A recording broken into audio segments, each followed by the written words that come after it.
So, Tony Robbins, all of us have heard him and all of us think that he's super magnetic and super charismatic with all of his videos. Hey guys, I'm Alvito and today we're going to do a video breakdown of Tony Robbins. Now, I'm pretty sure you've heard of him, you've seen his videos on YouTube, and he's been able to sell out audiences across Australia, the UK, Canada, India. It doesn't matter where in the globe you are, wherever Tony goes, the crowds follow him. Right? So what really creates that magnetic personality? What really makes him stand out in the crowd? And why do people spend so much of money to actually go for his shows, right? I think I've heard that his fees are around $300 per ticket. Right? You just multiply that by around a crowd of 5,000, 10,000. It's unbelievable. That's what Tony does. So we're going to try and break down what makes him so charismatic, so magnetic, why the crowds love him, and how we can use that in our own personal development. So the first thing that Tony Robbins does, and this is the most important point, is his ability of storytelling. If you watch any of his videos on YouTube or you've heard him in person live, you'll know that his ability of actually taking different facets of a plan, of a story, and he joins them and he weaves them into such, with such a mannerism that the audience is entirely in raptures because of that, right? They're completely captured because of what Tony says, right? Because of the way he weaves his story, right? If you ever read these books, The Richest Man in Babylon or Think and Grow Rich by Napoleon Hill, you'll realize that those books also follow the exact same storytelling structure that Tony does. Now, why do I say that? These two books I've been able to read in half the time that it would normally take me to read any other books. And why is that? Because they talk about stories, right? They talk about like fables, short stories, and it's a simple structure that is not very overly complicated, right? If you ever heard Jordan Peterson speak, you know that a lot of what he talks is very psychological. It's kind of a bit difficult to really understand or to grasp what he says, what he talks. Tony does not do this, right? The same thing is in the books, The Richest Man in Babylon. It talks about simple stories of like ancient Babylonian times and how that can sort of relate to our life currently. Now just take a look at this current video. It's a video of Sylvester Stallone. Like Tony Robbins is basically describing Sylvester Stallone and his struggles and how he's actually overcome the odds in his life. How about Sly Stallone, Sylvester Stallone, Rocky? Rocky's story is this even, right? But Sly's is too. Sly's a good friend of mine. And when I first met him years ago, he was listening to my tapes and stuff, and he invited me over for dinner. We started talking. And I said, I've heard your story from other people, but I'd really love to hear it from the horse's mouth. I don't know how much is mythology and urban myth and how much is true. So he told me his whole story. He said the essence of it, though, was he said he knew his whole life what he wanted to do since he was very, very young. He wanted to be in the movie business, period. And he said what happened was I went out to try and get jobs, and it's not like I went, who's dream? They went, you're a star. It didn't work out real well. They looked at me and said, hey, you're stupid looking. Do something else. What is it talking like this? There's no place for you in that stuff. You're never going to be a star in the movies. You're insane. No one's going to want to listen to somebody who looks dopey and talks out of the side of their mouth, right? And he got no after no after no after no. He said, I was thrown out more than 1,500 times at agents' offices in New York. I said, there aren't 1,500 agents in New York. He said, I know. I've been on 5, 6, 7, 8, 9 times. So I went to a liquor store. He said, it was the lowest day of my life. And I stood outside the liquor store trying to sell my dog to strangers. He said, I tried to sell my dog for $50. And he said, finally this one guy negotiated with me and bought my dog for me, my best friend on earth, for $25. He said, I walked away from there and I cried. He said, it was the worst thing that ever happened in my life. He said, 2 weeks later, I'm watching a fight between Muhammad Ali and Wepner, this white guy that's getting bludgeoned but just keeps on coming. And he said, I got an idea. He said, as soon as the fight ended, I started writing. He said, I wrote for 20 straight hours. I did not sleep. And so he said, I went out and started trying to sell it to agents, and they all would read it, and they'd say, this is predictable, this is stupid, this is sappy. He said, I wrote down all the things they said, and I read them the night of the Oscars when we won. He said, it was really good, right? The greatest revenge is massive success. And they offered me $125,000 for my script. I said, oh my God, you must have been out of your mind. He said, I was. I said, just one thing though, guys, you got a deal based on one thing. And they said, what's that? He said, I got a star in it. They went, what are you talking about? You're a writer. He said, no, I'm an actor. He said, no, you're a writer. He said, no, I'm an actor. That is my story, and I'm Rocky. He said, I got to play it. I got to be the head person. I got to be the starring role. There's no way. We're not going to pay you $125,000, take some no name and stick you in that, throw our money away. We need a star. They said, well, take it or leave it. He said, I left the room. I said, if that's what you believe, you don't get my script, and he left. Here's a man with no money, none, totally broke, offered $125,000 more money than in his lifetime. He walked away because he knew his real what? Knew his real what? And why he wanted it. He was committed to it. Okay, so guys, as you just heard in that video, right? Think of the way Tony delivered Sly's entire life story. Yeah, think about it. There was a lot of struggle in it, right? In the ending, there was euphoria, there was happiness because he finally realized his goal. He got to play the part of Rocky. But now think about it. Why does this story really appeal to all of us? And the answer is because of Tony's ability in telling that story. And he's got a lot of struggle in this story. And this is a big point. Most of us, when we think of like actors or cricketers or footballers, we always think that they are way above us. Right? Because those are the guys that have earned a lot of money, so they can buy a lot of things, they can go to exotic locations, places that basically we can't, that we have to struggle to go to. But when you talk about an actor and the way Tony really does over here, when he talks about Sly, he talks about the struggle part, right? It's the part that all of us can really empathize with, because all of us have that struggle within us. We all face that sort of a struggle in our life. So when Tony talks about Sly's struggle and then how finally that converts into, that euphoria, him achieving his goals, it connects to the common man because it tells them that, okay, here's a way that you can go from A till Z, and at point Z, you'll be very successful, the way like Sylvester Stallone was, and so on, right? That's one big key that Tony Robbins really does. He uses the struggles, and then he talks about how it finally evolves, or how it finally ends up in being a success story. Here's another story of when Tony takes you through the entire process of Bill Gates when he started off with Microsoft. Listen to the emotion, to the mannerism in which Tony goes about his entire storytelling process. You actually feel as if you're over there right there at that moment.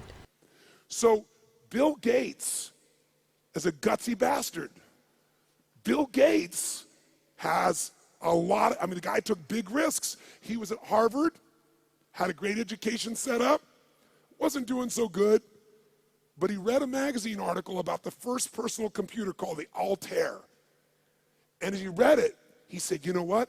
I think this is the future. He anticipated the changes that would come in the future. But he had guts and he took a risk. That's why he's who he is. He called the guy up and he said, listen, I see you got this new computer. You guys need software for that. He said, I've written software for it that'll make it run perfectly. Was that true? Yes or no? It's total bullshit. He made it up. He was just being gutsy and saying, if I tell the guy I've got software and he says, come see me, I'm going to figure out how to do it. Pretty ballsy. Sure enough, the guy said, bring it to me in 3 weeks. So he had 3 weeks to come up with software between he and his partner. And he worked around the clock. And literally, when he went to Altair in New Mexico to show this software, he didn't have a computer to test it on. He didn't know if it was going to work for sure. Thank God for his future, it worked. It was a gutsy, risky thing. He invested all his time and energy. He blew off his school. He did everything. And thank God for him, it worked. But that didn't make him wealthy. You know what made him wealthy? Something called MS-DOS.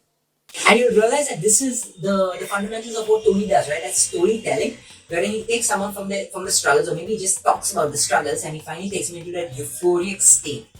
Yeah, and this is something that a lot of us can actually apply in practice, practical. So whenever you're like in a party and you're meeting people whom you do not regularly meet, you're not like your chuddy buddies, not like somebody who's very close friends with you, but perhaps you're at a party and you're just meeting people for like the first time or second time, and you just want to sort of like break the ice.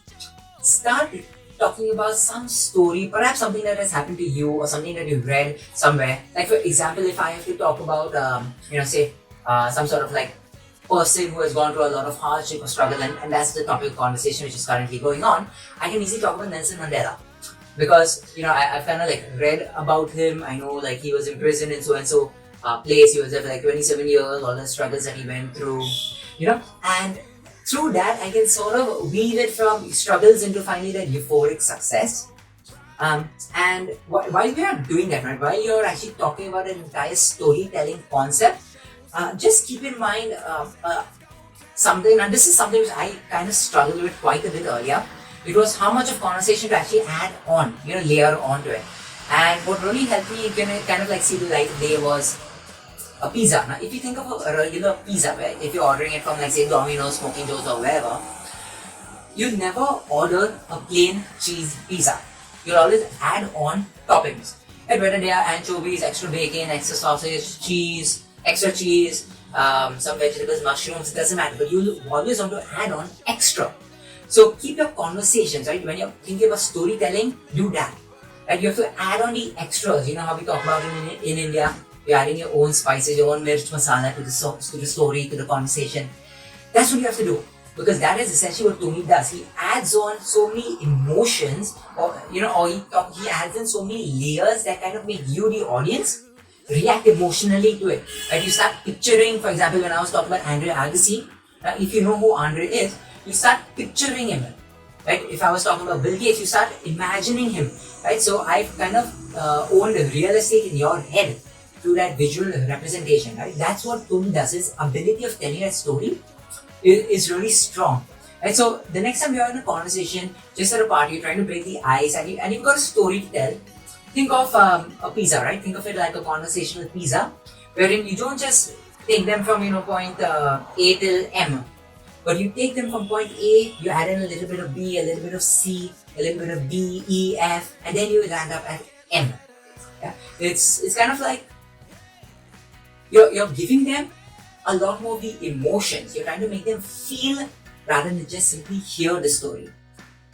So we've already established that Tony is a great storyteller, but what really gives him a strong foundation is his experience, right? So it's the experiential factor that creates that foundation of the stories which he can then sort of like go through the storytelling process with. Now what do I mean by that? A lot of the narratives that Tony talks about, they have actually happened to him. Like I remember once he talked about like jumping into a freezing cold river, right? Or he talks about when he was in a conversation with Ray Dalio. Right? So I'm just going to play a few videos and just listen to the way Tony talks about these experiences. And even when I was a little kid, I mean, my mom reminded me when I was like 4 years old, I'm in this backyard, and there was a woman next door I used to call Young Lady, and she was 80 years old. I remember a time early in my career, I was about 24, and I went to do a seminar in Boston. And in those days, a big seminar for me was like 125 people. And it was a 3-day seminar. My life is shaped by a lot of events, but one of the most powerful was somebody doing these kind acts for my family. When I was 11 years old, we had a really, really tough Thanksgiving where there was no money and no food. I had a friend that I loaned money to when I had barely enough, and I knew he needed it. And I gave him $1,200, and I'm here not able to eat. I'm down to like $25, $26, and I'm saying to him, calling him, and he's not returning my call. So as you've heard in these videos, a lot of the experiences that Tony talks about, they've actually been very personal to him, right? So he's kind of like undergone that process, or he's realized for himself some sort of a mistake or some observation that he's made because of the experience that has happened to him. Yeah, so it's not kind of like, it's not a fake experience that he's just narrating, right? It's either something that has happened to like a close friend and that friend has told him the story, or it's something that he has experienced for himself, or it's probably something that he's like read up in books or so on. And that is the key fundamental that actually leads to your storytelling being that much better than everybody else's. Yeah. So what's the key over here? The key point over here is to build up your experiences. Now, how do you build up your experiences? Now, obviously, you can you personally experience everything that's happening, right? Or the way that I like to do it is start reading up a lot more. So start reading up on autobiographies. For example, if you read up on Steve Jobs, right? You gain a lot of insight into what his mindset was, then the development of computers, and so on. A lot of folks, they do not like to read books. And they want to kind of get like the shortened version from some snippet on Wikipedia or somewhere. But if you read books, yeah, it gives you a lot more experience that you can then start building on. And using these, you can actually start breaking the ice. I also mentioned earlier about Nelson Mandela. Now, again, that's his autobiography, which I read. And because I had read his autobiography, I can now use those as feeder stories in conversations with other people, right? So I've built up a good foundation. If I didn't know so much about him, it would be somebody else would be easily able to tell that I'm kind of like bluffing along the way. Yeah. That's kind of this foundation aspect, I would say, and a lot of people I think skip out this, right? A lot of people, when you talk about storytelling, they only talk about the how you should create the story, but they don't talk about the foundation that is first needed in order for you to build on and then create the how to tell the story. You know, I remember, for example, once I was in the gym and there was a girl in the gym, and I went there and I said hi to her, and her initial reaction was like, "Hey, don't talk to me over here." Right? Now, if you think about that, that's something that actually happened to me. So if I'm in a conversation, or say I'm in a some location, maybe like a party or some place wherein there are people who talk about, say, architecture or like Renaissance paintings, I have zero clue about that. Yeah. So I do not have any sort of experience. I've not read about it. I've not seen pictures about it. You know, I've not Googled images of Renaissance paintings or different like architecture or like the constructions of how it goes through. So I will not be able to talk anything. How can I be able to storytell if I don't have any base understanding of it, right? Like the closest I would say in regards to like architecture is I had watched one documentary on NGC as well about the building of the Burj Khalifa or Dubai's Palm Islands, right? The creation of that. So maybe I can talk about something about that, but nothing about bridges or skyscrapers or anything about that, because my experiences in my own head are very limited over there. Same thing with paintings, but going back to that same example about the gym. Right now, I've been to the gym a lot. So if I were to talk to somebody and they have some sort of like an interest in the gym, or I can see from their physique that this is somebody who kind of goes to the gym, I can really snowball, or I can storytell about my experience talking to like one girl in the gym, and this happened and so on and so happened. You know, I can kind of like snowball it into an entire conversation, entire feeder conversation. And that's one of the most important aspects when it comes to like actually telling a story. Right? So if you really want to gain knowledge about a topic, start digging into it a lot deeper. Now that's a concept which is from this book which I'm currently reading, The Magic of Thinking Big. Right? For instance, just think about it. If you have to talk to somebody about Instagram versus if you have to talk to somebody about steel, okay? I'm pretty sure you will not have a clue about what goes into the production of steel, or what temperatures are needed, you know, what is the heating point to like form steel and so on, unless you're actually involved in that profession. But if you had to talk to somebody about Instagram, I'm pretty sure you could talk for at least 10 minutes, right? You could talk about Instagram stories, reels, you know, what's the business model like, when you started using Instagram, how many people are on it, you know, how do you gain an audience on it, hashtags, everything about Instagram, because you use it, right? You've dug into it so much more deeper than you dug into the production of steel. Right? And that's the simple fundamental, right? This concept from the book really struck out for me, because if you want to have those topics of conversation, right? If you want to start building that ground or that strong foundation on which you can then start layering on storytelling, just start digging into it deeper, right? Dig into these different topics more, right? Read ups on them on the internet, you know, like I said, preferably books. You know, talk to friends if you have friends who are into such professions, and a lot of it, right? And it's pretty simple. So guys, those are two fantastic tips that I realized when I was watching Tony Robbins videos, and this is something that I've started incorporating into my own life on how to become a better storyteller, because eventually that is what really helps you to own a crowd, right? To command that room. It is your ability of storytelling, and more importantly than just telling the story, it's the foundation, your own experiences, your own experiential knowledge that you have, and you've probably gained that by living out those own experiences yourself, or through like reading a book, watching a movie or something. So keep those two in mind. I'll see you next time for the next video. Ciao guys.